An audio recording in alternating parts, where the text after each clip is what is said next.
우리는 지난주 그리스도의 부활, 그 기쁜 소식을 함께 나누었습니다. 죄와 탐욕으로 얼룩진 이 땅 가운데 그리스도 예수께서 오셔서 십자가의 대속으로 우리를 구원하시고 부활의 역사를 통해서 그리스도의 자녀가 가게 될 영원한 생명의 길을 직접 우리 모두에게 보여주셨습니다. 그러므로 믿는 이들에게 부활은 그저 일어났을지도 모를 하나의 표징이 아닙니다. 오늘 부활의 능력은 우리에게 임한 현실입니다. 그리고 하나님이 그리스도를 통해서 우리에게 행하신 역사적 사건이었습니다. 그리고 그것을 통해서 생명의 구원을 허락하신 우리는 하나님의 사랑을 다시 한번 확증받게 되었습니다. 부활은 능력입니다. 부활은 우리에게 소망입니다. 그리고 그 부활은 우리를 향한 하나님의 값없는 사랑입니다.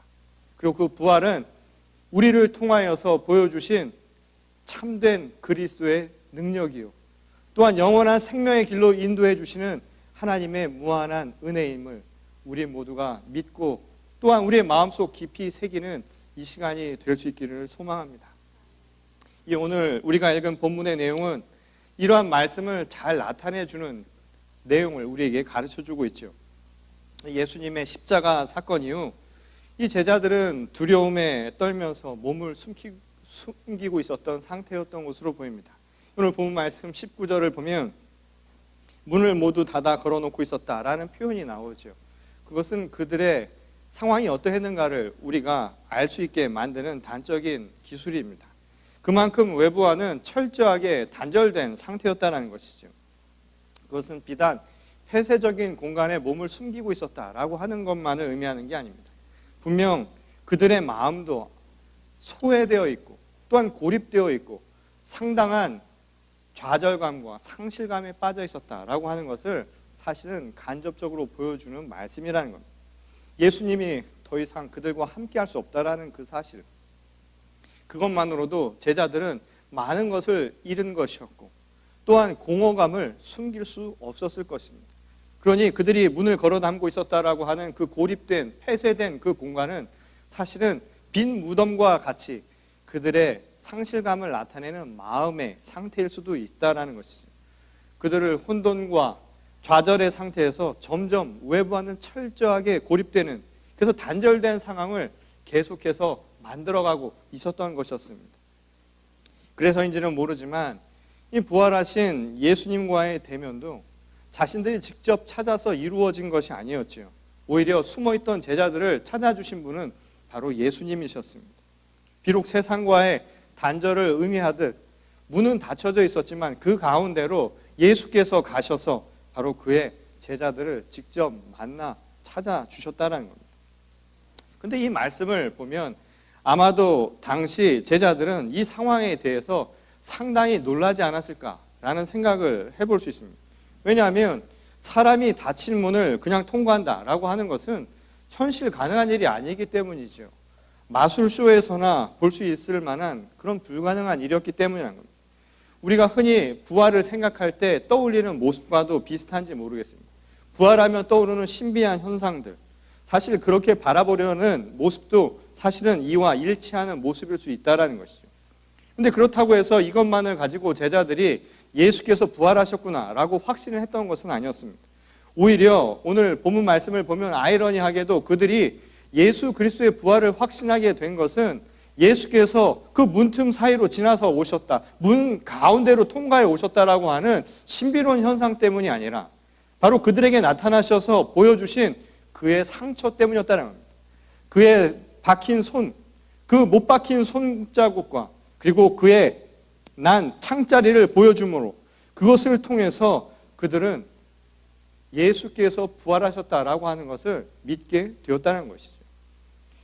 많은 사람들이 부활을 이야기하면서 영으로 다시 살아나는 것인가, 아니면 지금의 육신을 그대로 가지고 마치 환생하듯 다시 사는 것인가를 가지고 논쟁을 하는 것도 어쩌면 이러한 모순적인 상황, 이것을 기록하고 있는 이러한 말씀 때문이라고 할 수 있을 것입니다. 그런데 성경은 부활에 관해서 우리에게 더 세심하게 관심 두어야 할 부분은 따로 있다라고 우리에게 가르쳐주고 있습니다. 곧 닫힌 문을 통과하듯 영적인 아주 신비로운 현상, 이것이 바로 우리가 관심을 두어야 할 것도 아니고, 또한 육신의 몸으로 다시 환생하는 것, 그래서 마치 우리는 죽지 않고 영원히 살 수 있을 것 같은 그러한 부활을 꿈꾸는, 어떤 것이 옳으냐라고 하는 논쟁이 중요한 것이 아니라 더 중요한 것은 바로 부활의 의미 그 자체라는 것입니다. 이는 부활하신 예수님을 이 제자들이 보고 믿었다라고 하는 사실이 결코 이 이야기의 핵심이 아니었다라는 것을 통해서도 알 수 있는 말씀입니다. 예수께서 오늘 본문 말씀을 통해서도 말씀해 주시지만 제자들에게 몇 번이나 반복해서 이야기를 해 주셨죠. 보고도 믿는 것, 그것이 믿음이 아니라고요. 그리고 그것이 부활을 우리에게 보여주신 핵심적인 내용이 결코 아니다라는 말씀입니다. 그렇다면 부활을 통해서 우리가 깨달아야 할 그 부활의 진정한 의미는 과연 무엇일까요? 부활이 가르쳐주는 우리가 핵심적으로 더 세밀하게 관심을 두어야 할 부분은 과연 무엇이었을까요? 오늘 본문은 이를 알 수 있는 한 가지 단서를 우리에게 예수님의 말씀을 통해서 알려주고 있죠. 그것은 바로 성령을 받으라라는 말씀이었습니다. 예수께서는 제자들을 찾아와 이 말씀을 해주셨죠. 성령을 받으라. 이 한마디로 부활의 증거는 표징을 눈으로 보는 게 아니었다라는 겁니다. 예수께서 영으로 오셔서 그 문을 통과했다라고 하는 그 신비로운 현상을 눈으로 보았다라는 것이 부활의 표징이 아니라는 겁니다. 예수님이 보여주신 그 육신의 흔적을 보았다라는 그 표징이 핵심이 아니라는 것이죠. 오히려 성령을 받으라라고 하시는 이 말씀을 오히려 우리에게 듣는 것, 이게 더 중요한 부분이 될 수 있다는 겁니다. 실제로 오늘 본문 말씀 22절을 보면 예수께서 이런 말씀을 하시죠. 아버지께서 나를 보내신 것 같이 나도 너희를 보낸다 라고 말씀을 하셨습니다. 그리고 그들에게 숨을 불어넣어 주시는 대목이 나오죠. 근데 이 이야기는 마치 하나님께서 인간을 처음 창조하셨을 때의 모습을 연상시키는 대목이시죠. 하나님께서 흙으로 우리를 빚으셨습니다. 그리고 우리 코에 생기를 불어넣어 주셔서 우리를 살아있는 영적인 존재가 되게 만들었다. 이것이 바로 창세기가 가르쳐주는 하나님의 창조의 사건이었죠. 우리는 육신으로만 살아가는 육적 존재가 아니다 이 말인 겁니다. 그것만으로 살아가는 것이 아니라 우리에게는 하나님의 영이 있어서 하나님의 호흡으로 말미암아 영적으로도 살아가는 존재라는 뜻입니다. 그러니 오늘 이 사건은 우리에게 아주 중요한 부분을 이야기해 주죠. 마치 지금 예수께서 그들을 찾아와 성령을 받으라고 말씀하셨던 이유가 무엇인가를 우리에게 보여주고 있다 이 말인 겁니다. 그들의 모습은 마치 영적인 아주 중요한 부분을 잃어버린, 생기를 잃어버린 모습과도 똑같은 상황이었다는 것을 가르쳐주는 대목이라는 겁니다. 실제로 흙으로 우리를 빚으셔서 만드셨다라고 하는 그 흙이라고 하는 말이 이 히브리어로 이파르라는 단어인데요. 그 말은 사실은 먼지라는 의미에 가깝습니다. 곧 하나님이 먼지와 같은 우리를 만드셨다는 겁니다. 우리의 육신은 그래서 먼지와 같지요. 우리는 흙에서 와서 흙으로 돌아간다라고 이야기하지 않습니까? 다른 표현으로 이야기하면 먼지처럼 왔다, 먼지처럼 사라지는 존재라는 겁니다. 하나님의 영이 임해서 하나님이 호흡으로 우리를 생기를 불어넣어 주시지 않으셨다면 우리는 살아도 살아있는 존재가 아닐 수 있다는 겁니다. 지금 제자들의 모습은 예수님이 없는 상황, 예수님이 그들과 함께 하지 아니하는 상황이에요. 빈 무덤과 같은 상황, 곧 공허한 상황, 문을 닫고 살아가는 아주 심각한 좌절감과 상실감 속에서 살아가는 상황이었다는 겁니다. 그것은 달리 이야기하자면 하나님이 함께 하지 않아서 영적인 호흡을 잃어버린, 생기를 잃어버린 모습과 다를 바가 없는 모습이었다는 겁니다. 비록 살아는 있어도 예수 그리스도와 떨어져 살아가 있는 그들의 영적인 모습들은 결국 죽은 것이나 다름없는 모습이었다는 겁니다. 더 이상 주님이 함께 하지 않는다라고 하는 부활의 소망을 잃어버린 그들에게 공통적으로 나타나는 모습은 결국 생기를 잃어버린 마른 뼈와 같은 모습이었다는 겁니다. 그래서 부활의 기쁜 소식은 다른 것이 아니었다는 겁니다. 바로 성령을 받으라고요. 생명의 기쁜 소식은 다른 것이 아니라 하나님의 호흡을 받으라고요. 하나님의 영이 임합니다. 그리스도의 살아있는 영이 여러분에게 임할 것입니다. 그러니 성령을 받으십시오. 이 말씀을 해주신 이유가 바로 여기 있다는 것이죠. 근데 이러한 상황을 기술하고 있는 오늘 요한복음의 말씀은 이 당시 시대적 상황을 반영하고 있죠. 사실 우리가 읽은 이 요한복음의 말씀은 예수께서 이 땅 가운데 오시고 돌아가신 뒤 약 1세기가 지난 뒤에 기록되어 있는 말씀입니다. 그러니까 그 시점에서 이미 많은 사람들은 그리스도를 따르는 사람들조차도 이미 신앙적으로 흔들릴 여지가 굉장히 많았다는 겁니다. 왜냐하면 사도들이라 불렸던 예수님의 직계 제자들이나 예수님이 살았던 동시대를 살았던 신앙인들은 이미 눈으로 보며 신앙을 했던 사람들이었다는 겁니다. 반면에 그 이후의 세대는 예수님을 볼 수가 없는 시대 아닙니까? 예수님을 보지 못하고 그 이전부터 믿음을 통해 전승되어 오던 이야기들을 듣고 믿었던 사람들이었다는 거예요. 그러니 그들에게는 불신과 의문이라고 하는 것이 항상 도전적으로 나타날 수밖에 없었던 상황이었다는 겁니다. 신앙의 열정을 지속시킬 만큼 이 부활에 대한 소망을 확실히 갖지 못하는 내외 환경에 처해 있었다는 겁니다. 확실히 눈으로 보던 때와는 이 믿음의 색깔이 달랐다는 것이죠. 적어도 예수님을 보며 신앙생활을 하던 사람들처럼 자신들도 눈에 보이는 신앙을 좀 갖고 싶었다는 겁니다. 눈에 보이는 확증들을 많은 사람들이 갈구하고 있었다는 겁니다. 그래서 항상 그리스도인들의 관심 가운데 하나는 무엇이었냐면 부활 이후에 살아계신 예수님을 어떻게 확신하며 살 것이냐 말이죠. 어떻게 예수님이 우리와 함께하고 있을 것이고 또한 예수님이 우리 가운데 계시다라는 증거를 무엇을 가지고 우리가 얻을 수 있을 것인가. 그것만 있다면 신앙생활 잘할 수 있을 것이다. 이런 생각들을 많은 사람들이 하고 있었다는 겁니다. 그래서 오늘날 2000년이 지난 우리들도 마찬가지 아닙니까? 눈으로 보여줄 수 있다면 오늘 다락방에 숨어있던 제자들을 찾아오신 것처럼 예수님이 오늘 영의 모습이라도 우리를 찾아와 주신다면 믿지 아니할 자가 어디 있겠느냐 말이죠. 오늘 예수님의 그 십자가의 흔적이라도 우리가 지금 보고 만질 수 있다면 확신하지 않을 사람들이 어디 있겠느냐 이 말인 것이죠. 그런 신앙들을 많이 갖고 있다는 겁니다. 그것은 나가서 끊임없이 우리에게 표징, 무언가를 보여달라고 하는 신앙을 만들어내지 않았습니까? 오늘도 우리가 기도하며 하나님 앞에 간구하기를 내 삶을 통해서 하나님께서 증거하기를 원합니다. 뭔가 보여주십시오 라는 신앙들을 갖지 않습니까? 내 삶의 어려움 속에서 하나님께서 이 모든 어려움들을 이겨낼 수 있는 기적과 같은 사건들을 내 눈에 지금 보여주십시오. 지금 이것이 이루어진다면 내가 믿겠습니다. 마치 하나님과 거래하듯이 그런 신앙생활들을 우리가 하고 있는 건 아니냐 이 말인 겁니다. 우리도 모르는 새 외줄타기 하듯이 내가 만일 하나님이 보여주는 표징이 내 삶을 통해서 드러나면 나는 하나님을 믿고 의지하겠습니다 라고 이야기하지만 그렇지 않을 경우에는 순간순간 좌초하고 낭망하고 또한 쓰러지며 시험받는 것이 바로 우리들 신앙인들의 모습이 아니었느냐 이 말인 것이죠. 이 당시 많은 사람들도 부활 이후에 과연 우리의 신앙생활을 어떻게 해나갈 것이냐 말이죠.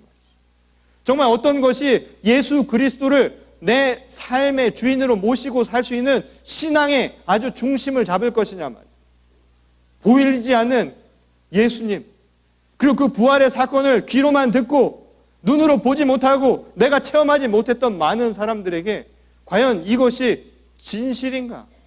그리고 그것을 내가 지금 어떻게 받아들일 것인가 하는 것은 2000년 동안 해왔던 많은 신앙인들의 질문이기도 했다는 겁니다. 이들에게 부활은 곧 주님의 임재를 의미하는 것 아닙니까? 예수님이 우리를 찾아오신 것, 우리와 함께 해주신다는 것 아닙니까? 곧 주님과 동행하는 삶을 살아가는 것 아니냐 이 말인 겁니다. 비록 육신의 몸으로 더 이상 예수 그리스도와 함께 할 수는 없지만 어떠한 형태로든 주님이 나와 함께 하시는 그 임재 또는 내가 주님과 함께 동행하신다라는 그 확신을 사람들은 얻고 싶었다라는 것이죠. 그런데 말이에요. 동행이라고 하는 게 무엇일까요? 영어로 walk with Jesus Christ. 예수 그리스도와 함께 걷는다라고 하는 표현을 하지 않습니까? 하나님도 보시기에 노아를 보고도 그가 의인인 이유를 하나님과 동행하는 자라고 이야기를 했습니다. 동행한다는 게 무엇일까요? 옆에서 걸어가는 것일까요? 물론 그럴 수도 있겠죠. 근데 더 중요한 의미는 바로 우리 마음 속에서 나타나죠. 우리의 마음이 빈 무덤이 되어서는 동행할 수 없다 이 말입니다. 우리 마음이 지금 제자들처럼 문을 걸어 닫고 있는 상태에서는 결코 주님과 동행할 수 없다는 것이죠. 주님과 동행할 수 있는 가장 좋은 방법이 무엇일까요? 그것은 다른 것이 아니죠. 내 안에 그리스도를 모시고 사는 겁니다. 내 안에 살아계신 성령 하나님을 모시고 살아가는 것, 그것처럼 확실한 방법이 어딨냐 이 말인 겁니다. 그래서 주님과 하나 되는 것이죠. 하나님과 내가 하나인 것처럼, 아버지와 내가 하나인 것처럼 내가 너희와 하나가 되는 것, 그것은 다른 것이 아니라 성령 가운데 우리가 함께 움직이는 모습이어야 한다는 겁니다. 내 안에 살아계신 주님의 말씀대로 내가 사는 것이죠. 그러니 내가 내 의지대로 움직이는 것이 아니라 내 안에 계신 주님의 말씀을 듣고 주님의 말씀대로 사는 겁니다. 그게 동행하는 겁니다. 그래서 내가 주님과 일심동체가 되는 것이죠. 그것은 다른 것이 아니라 내 문을 여는 겁니다. 주님이 내 안에 살아계시는 겁니다. 성령을 받으라는 이 말씀이 바로 그 의미를 가르쳐 주는 것이죠. 성령을 받으십시오. 성령을 받고 내 안에 하나님이 역사하시기를, 그래서 내가 사는 것이 아니요 내 안에 계신 성령 하나님 그리스도 예수께서 부활의 능력으로, 부활의 소망으로 우리를 인도하시기를 여러분 믿음으로 고백하시기 바랍니다. 그리고 그러한 결단을 행하라는 것, 이것이 바로 오늘 주님께서 우리에게 주시는 말씀이라는 거예요. 결국 이 부활의 소망을 갖는다는 것은 다른 것이 아닙니다. 내 안에 주님이 다시 사시는 겁니다. 내가 잃어버린 것, 예수께서 우리와 떠나셔서 내가 낭망하고 좌절하고 포기하고 살아가는 것이 아니라 주님을 다시 모시는 것, 그것이 부활의 핵심이라는 것이죠. 그리고 그것을 통해서 함께 하신다라는 믿음으로 오늘 주님과 살아가는 겁니다. 그런데 문제는 이 부활의 소망이 이루어지려면 바로 예수님의 말씀대로 주시는 성령을 우리가 받아야 한다는 거죠. 그것은 신비한 현상을 보고 믿는 게 아니라는 겁니다. 그래서 성령이 임해서 그 능력으로 우리에게 주시는 그 믿음대로 살아가는 겁니다. 사실은 내가 믿는 것이 아니라 성령의 능력으로 믿어지는 거라는 거예요. 믿음도 주님의 은총입니다. 믿음도 내 의지로 내가 선택해서 되는 것이 아니라 내가 성령을 받아들일 때 하나님의 은혜와 하나님의 구원의 역사와 부활의 소망 속에서 내가 하나님 앞에 내 마음을 열고 그분을 내 안에 모실 때 이루어지는 역사라는 겁니다. 오히려 부활은 그런 의미에서 보고 믿는 게 아니라 듣고 믿어지는 것이에요.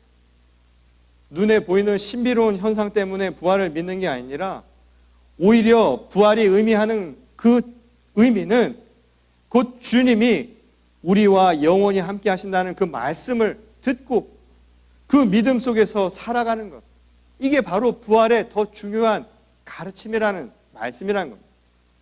그럼에도 불구하고 여전히 대부분의 사람들은 이 부활에 대한 소망과 그리고 그것에 대한 믿음보다는 불신과 의심이 먼저 생겨나는 경우를 많이 보게 되죠.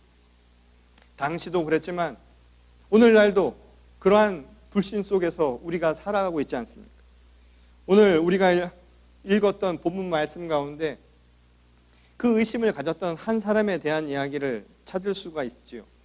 12 제자 중에 한 사람이었던 바로 도마가 그 사람입니다. 이 다른 제자들에게 주님이 찾아가셔서 부활의 증거를 보여주셨던 그 순간에 도마는 잊지 않았습니다. 그러니까 그는 부활의 소식을 사실은 그의 동료들로부터 들은 셈이지요. 그러니 그는 도대체 믿을 수가 없었던 모양입니다. 이 사람이 전하는 말을 어떻게 믿느냐, 그것을 가지고 판단하기 어렵다. 그래서 내가 내 눈으로 직접 보고 내가 그 손바닥에 난 못자국과 예수님 옆구리에 난 창자국을 만져봐야 알 수 있다라고 하는 것이 바로 그의 생각이었다는 거예요. 그리고 난 뒤 처음 제자들을 찾으셨던 예수께서 이 8일 뒤에 다시 그들을 찾으셨다라는 게 오늘 본문 말씀의 내용이었죠. 그 자리에 그 상황 속에 도마도 있었습니다. 근데 여전히 제자들의 상태는 예수께서 처음 그들을 찾아주셨을 때와 크게 다를 바가 없었다라는 라는 것을 우리가 알 수가 있죠. 예수께서는 이미 처음 그들을 찾아주셨을 때 내가 너희들을 세상에 내보낸다고, 아버지가 나를 보낸 것처럼 나도 너희를 내보낸다라고 이야기를 했건만 여전히 그들은 그에 대한 확신이 없었던 모양입니다.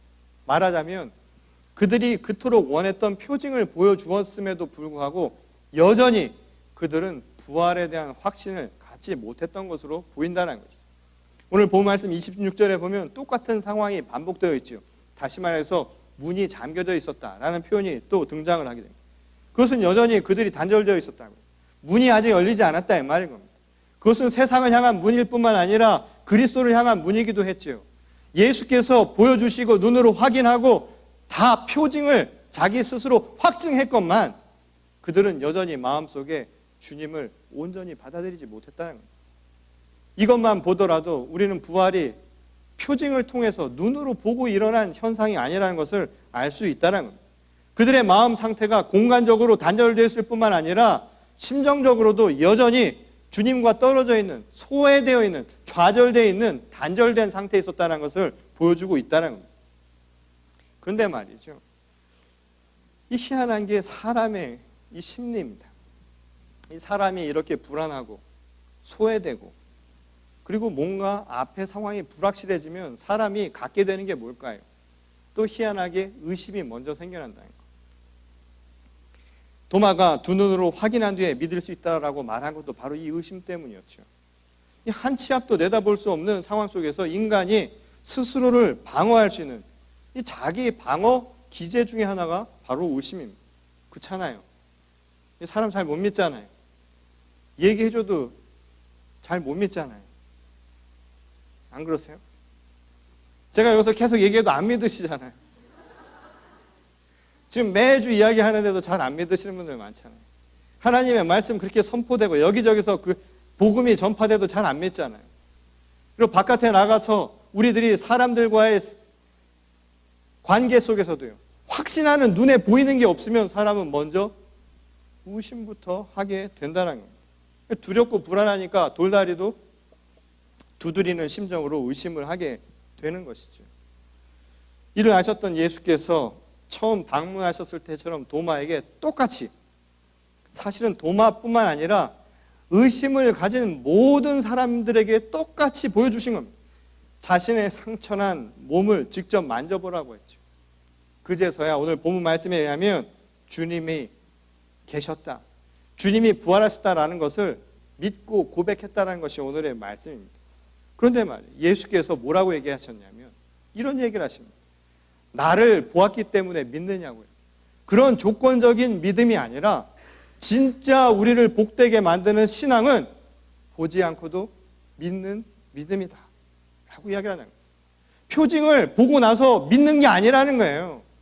표징을 보여준 것, 그걸 보고 나면 아는 거죠. 영어로도 그렇지 않습니까? I see.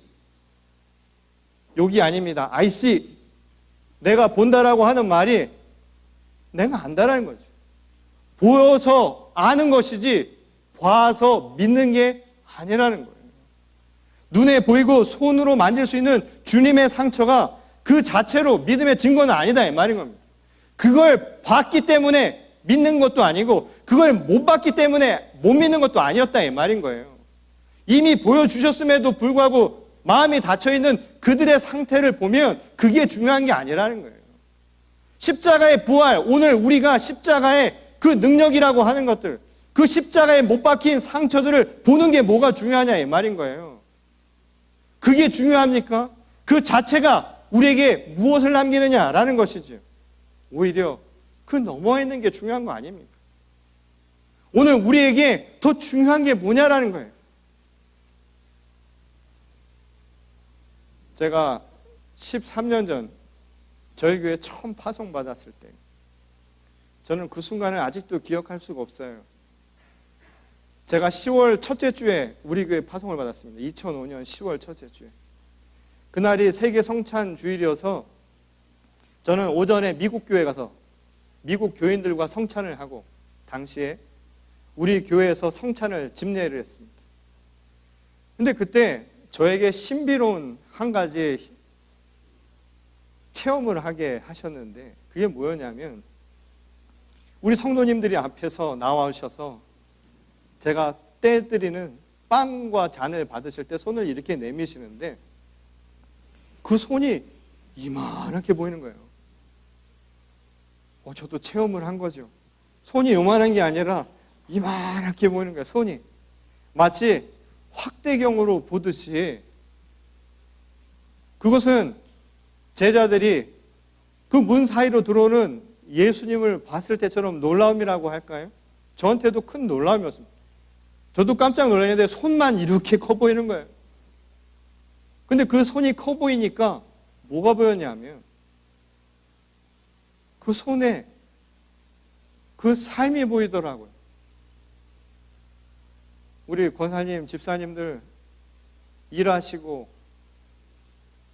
이민 생활을 하면서 이곳에서 어려운 일들, 힘든 일을 하셨던 이 손 마디마디가요, 이 손끝에가 다 말을 해주는 것 같아요. 어떻게 살았구나. 지난 수세월을, 수년의 기간 동안을 자식들 키우고 이곳에서 생활하기 위해서 어떻게 살았는가. 손 마디마디가 다 얘기해 주는 것 같아요. 저에게 중요한 게 무엇이었을까요? 그 손에 나는 흔적이었을까요? 그건 아무것도 아닙니다. 그 손에 난 흔적이 아니라 그 흔적을 통해서 보여진 그분들의 삶이었습니다. 예수님의 십자가의 그 흔적을 본들, 그게 무엇이 의미가 있느냐고요. 2000년 전 예수님이 십자가에 달린 사건이 과연 오늘 우리에게 무슨 의미가 있느냐고요. 오늘 내게 그것이 의미가 있으려면 주님이 내 안에 살아계시지 않으면 아무 소용이 없다, 이 말인 겁니다. 그 뒤에 우리를 향한 그 마음이, 그 의미가 없으면, 그 마음을 몰라주면 아무 소용이 없는 것이죠. 부활, 다시 사는 게 무엇이 중요하냐, 이 말인 거예요. 가끔씩 그런 얘기를 하세요. 그런 이상한 질문들 하세요. 다시 태어나도 사모님이랑 다시 결혼하시겠어요? 왜 그런 질문을 해갖고 서로 간에 불편하게 만드십니까? 다시 돌아가고 싶으면 언제로 돌아가고 싶으세요? 있지요. 있을 때가. 근데 또 막상 살려고 생각하니까 또 안 좋은 것도 꽤 많아요. 부활이라고 하는 게 우리가 생각하듯 그런 의미일까요? 또 피곤해질 거예요. 또 힘들 거예요. 예수 잘 믿는다고 안 힘든 거 아니에요. 예수 잘 믿는다고 갑자기 인생이 확 피는 거 아닙니다. 부활이 우리에게 가르쳐 주시는 진정한 의미는 거기에 있는 게 아니에요. 그 부활을 통해서 우리에게 보여주신 하나님의 사랑, 그거 하나만으로도 오늘 살 수 있다는 힘이 생겨난다는 것이죠. 저는 그 사랑이, 그게 믿음이 오늘 우리에게 소망을 준다라고 믿는 것입니다. 그 믿음이 오늘 우리에게 부활의 능력을 주는 건 아닙니까?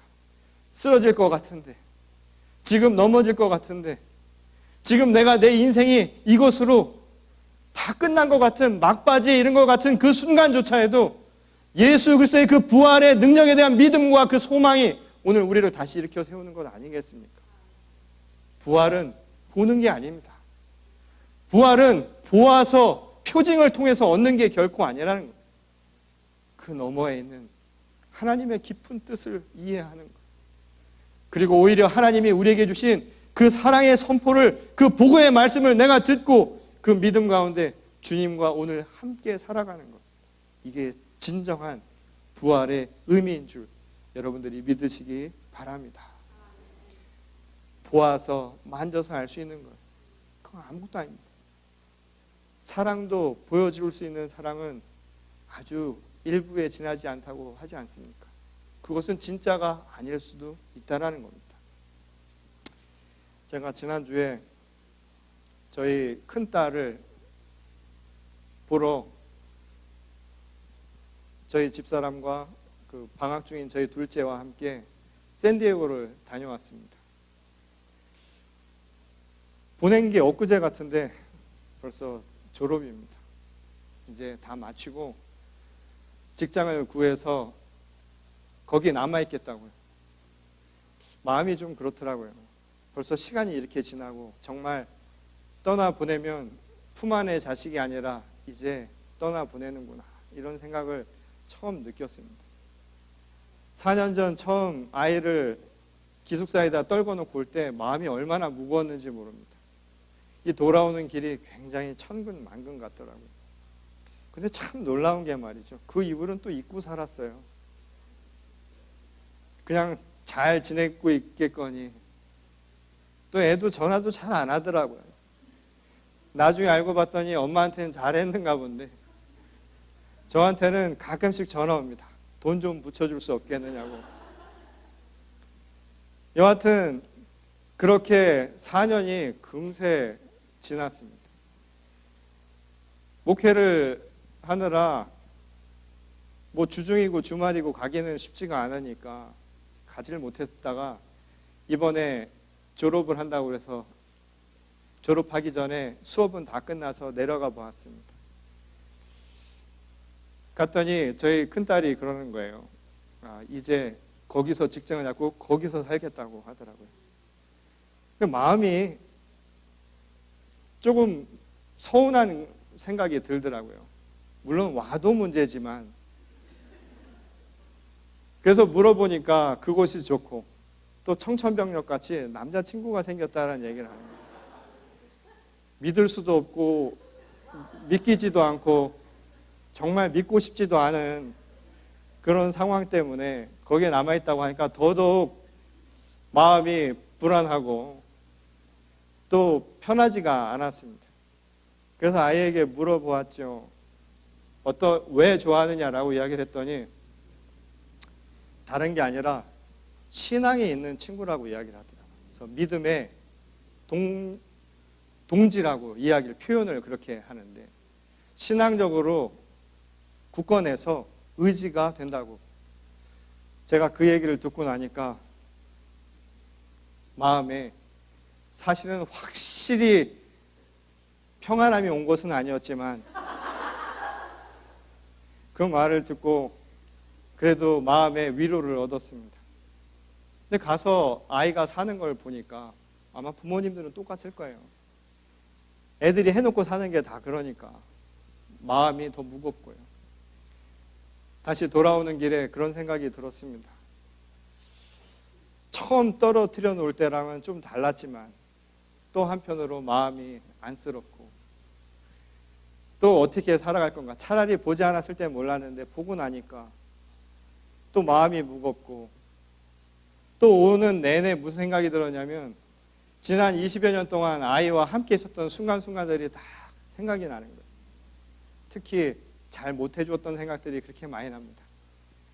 아이에 대해서 잘 못해줬던 거, 또 애한테 실수했던 거, 미안한 감정들이 다 한꺼번에 떠오르는 거예요. 그러면서 제가 오는 내내 마음이 무거웠지만 다른 한편으로 무슨 생각이 들었냐면 아이의 마음속에 하나님이 함께 하시고 또한 그 마음으로 자기 삶에 대해서 굳건한 의지를 갖고 있다는 생각을 가지니 저도 마음의 위로를 얻었습니다. 그리고 무슨 생각을 했냐면 하나님께서 비록 가까이 내가 가지 못하더라도 하나님께서 함께 하셔서 아이를 잘 이끌어 주실 것이다. 그런 믿음이 생겨났습니다. 거의 집에 다다를 쯤 해서 제 부모님이 생각이 나더라고요. 이제 반백살이 다 돼서 이제 저희 부모님 생각을 하게 되었습니다. 우리를 떠나보내실 때 부모님의 마음도 저러셨겠구나.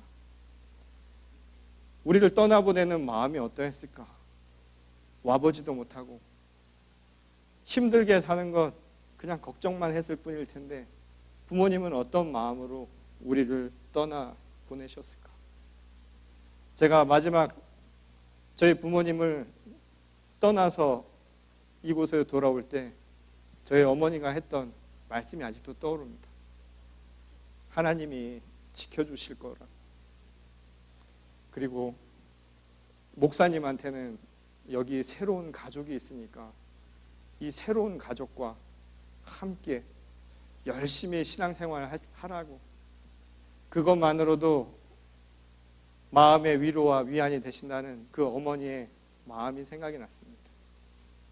자식을 향한 부모의 사랑, 눈으로 볼 수 있을까요? 그것을 어떻게 다 말로 표현할 수 있습니까?